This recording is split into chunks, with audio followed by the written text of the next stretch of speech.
Hello friends, स्वागत हमारे channel में। तो आज हम लोग देखेंगे आधुनिक काल में भारतेंदु युग को। और ये भारतेंदु युग पर लास्ट क्लास है। इसके पहले 6 क्लास हो चुकी है भारतेंदु युग पर। तो इस क्लास को आप लोग अंत तक जरूर देखिएगा। तो चलिए बिना देरी किए इस क्लास को हम लोग शुरू करते हैं। भारतेंदु युगीन अन्य महत्वपूर्ण तथ्य।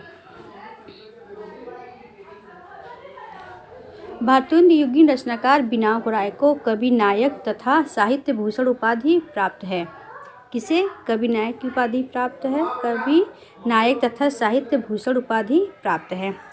काव्य कुसुमाकर विनायक राव की रचना है। काव्य कुसुमाकर किसकी रचना है? तो विनायक राव की रचना है। देवी प्रसाद पुड़ ने रसिक समाज की स्थापना की तथा रसवाटिका नामक ब्रज भाषा में काव्य पत्रिका प्रकाशित की। इन्होंने धर्म कुसुमाकर नामक पत्रिका भी संपादित किया।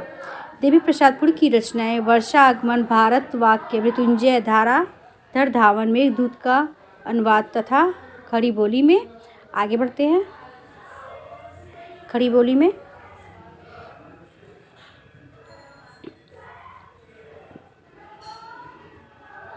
बोली में बसंत वियोग, स्वदेशी कुंडल, नए सन 1910 में, नए सन का स्वागत 1910 में है, नवीन संवत्सर 1967 में का स्वागत, प्रदर्शनी स्वागत इत्यादि रचनाएं लिखी। इनकी कविताओं का संग्रह पूर्ण संग्रह शीर्षक से प्रकाशित है। फिर से देखेंगे कौन कौन सी रचना है देवी प्रसाद पुड़ की रचनाएं। वर्षा आगमन, भारत वाक्य, मृत्युंजय जो 1910 में है, धाराधर धावन ये एग्जाम में पूछा गया है, मेघदूत का अनुवाद है ये। खड़ी बोली में कौन कौन सी रचनाएं हैं? अमल ताश, बसंत वियोग, स्वदेशी कुंडल, नए सन का स्वागत 1910 में, नवीन संवत्सर 1967 में, प्रदर्शनी स्वागत इत्यादि इनकी महत्वपूर्ण रचनाएं हैं। चलिए अब देखते हैं आगे नवनीत चौबे की रचनाएं कौन सी है। इनकी रचना है प्रेम रत्न, गोपी प्रेम पीयूष प्रवाह, मूर्ख शतक, रहीम शतक, कुब्जा पचीसी, हरि नाटक इनकी महत्वपूर्ण रचनाएं हैं। मुंशी देवी प्रसाद की रचनाएं कौन कौन सी है? महिला, मृदुवाड़ी, राजरस, नामृत इनकी महत्वपूर्ण रचनाएं हैं। मन्नालाल द्विज की रचनाएं कौन कौन सी है? श्रृंगार संकलन, श्रृंगार सरोज, सुंदरी सर्वस्व। इनकी एक अन्य रचना सुंदरी तिलक का संपादन भारतेंदु व हरिऔध जी ने किया था। प्रश्न बन सकता है कि मन्नालाल द्विज की कौन सी रचना है जिसका संपादन हरिऔध और भारतेंदु ने किया है? तो सुंदरी तिलक।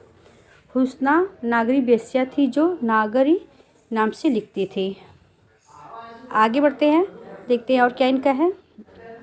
रूप रतन भोपाल के नवाब की बेगम थी जिनकी गज़लों को भारतेंदु ने अपने चमनिस्ताने बहार व गुलजारे पर पूर्व बहार नामक गजल संकलन में संकलित किया। माधवी बनारस की थी जो आलीजान नामक वेश्या के रूप में प्रसिद्ध थी। इनको भारतेंदु ने मुक्त कारागार माधवी नाम दिया। ये माधवी नाम से कविता करती थी।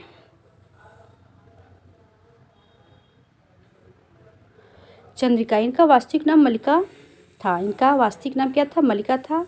ये बंगाली विधवा थी जिन्हें भारतेंदु ने चंद्रिका नाम दिया था। भारतेंदु द्वारा संकलित प्रेम तरंग में इनके 40 पद हैं। ऋषिकेश नाम, रसायन काल, सुधारक, इश्क, अजायब, ऋतु तरंग, विरह, दिवाकर, रस कौमुदी, सुमति पचीसी, सुयस कदम, कानून, मजमुआ, रामचंद्र क्रावली, संग्रह चित्तावली, मानभंजन तथा गुप्त पचीसी इनकी रचनाएं हैं। श्रृंगार रत्नाकर के रचनाकार ठाकुर बेनी सिंह पर सेहंडी है। श्रृंगार रत्नाकर कौन है? ठाकुर बेनी सिंह पर सेहंडी है। आगे बढ़ते हैं।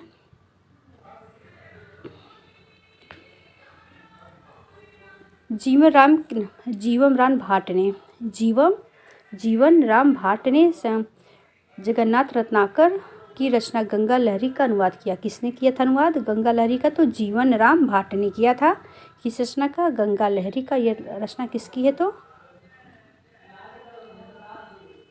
अब देखते हैं ललिता प्रसाद की रचनाएं कौन कौन सी है। जनक फुलवारी, ख्याल तरंग, दिग्विजय, विनोद इनकी महत्वपूर्ण रचनाएं हैं। श्रृंगार दर्पण नंदराज की कृति है। श्रृंगार दर्पण किसी रचना है? तो नंदराज की। बुढ़ापा प्रताप नारायण मिश्र की रचना है। भारत भारतेंदु हरिश्चंद्र की खड़ी बोली कविताएं दशरथ विलाप चूरन विषयक है। अयोध्या प्रसाद खत्री।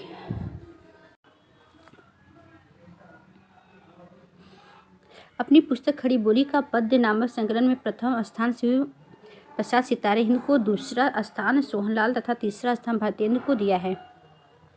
अयोध्या प्रसाद खत्री के अनुसार खड़ी बोली के प्रथम कवि शिव प्रसाद सितारे हिंद माने जाते हैं। आगे देखते हैं।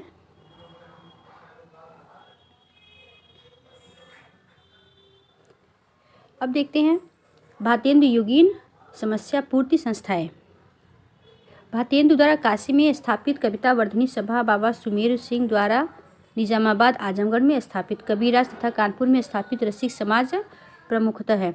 भारतेंदु युगीन छंद, लावनी छंद, प्यार छंद, अतुकान छंद, गजली इत्यादि छंदों का प्रयोग हुआ है भारतेंदु युग में। ये भी महत्वपूर्ण है, इसको याद अच्छे रखिएगा अच्छे से। हमारे उत्तम भारत देश राधाचरण गोस्वामी की काव्य पंक्ति कई बार एग्जाम में पूछा गया है। धन भूमि भारत सब रत्नन की उपजाई, ये प्रेमघन की उक्ति है, इसको भी अच्छे से याद रखिएगा। आज के लिए इतना ही। आज भारतेंदु पर लास्ट क्लास थी। अगर मेरी वीडियो आपको अच्छी लगे तो लाइक और सब्सक्राइब जरूर करिएगा। तब तक के लिए नमस्कार।